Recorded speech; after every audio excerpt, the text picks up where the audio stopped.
On est dans un endroit qu'on appelle le Statement et qui réunit en fait 8 galeries de la région.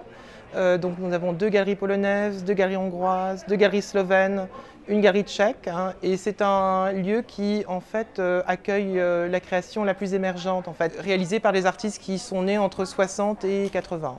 Il y a à peu près une vingtaine d'artistes dans cette partie de la foire et 16 n'ont jamais été montrés en France. Donc c'est vraiment un secteur de découverte. Je dirais que c'est une scène non décorative, c'est une scène qui est très enracinée dans l'histoire. Les travaux qu'on voit finalement sont très construits, il y a une rigueur d'exécution, il y a une qualité d'exécution. Donc au niveau formel, c'est très fort.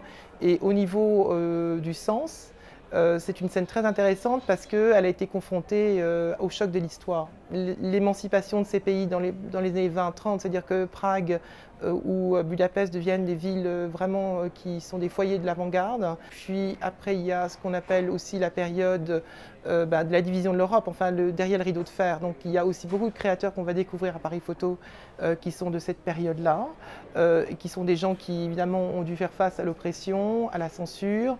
Donc c'est aussi un autre type de travaux avec beaucoup de messages cryptés, beaucoup de noir et blanc. Et puis il y a la jeune génération émergente qui en fait a fait l'expérience du communisme et ne l'a pas vécu intégralement, mais qui a été confrontée au choc de 89, au choc de la chute du mur de Berlin, la fin du communisme, l'arrivée du capitalisme.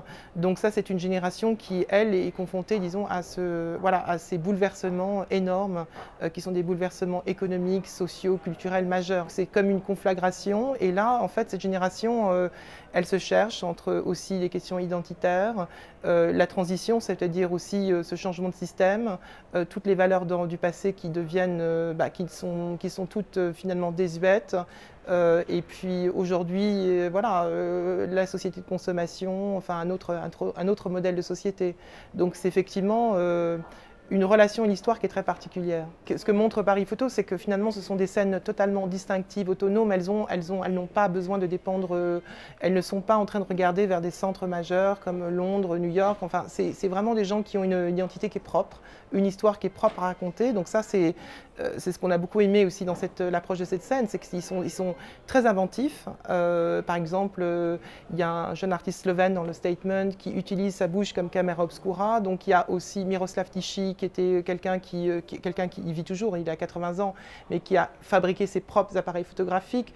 Donc il y a ce côté très inventif. Il y a cette rigueur formelle, il y a cette poésie du quotidien. Donc voilà, c'est des gens qui ont effectivement une vision du monde qui est bien ancrée et bien à eux.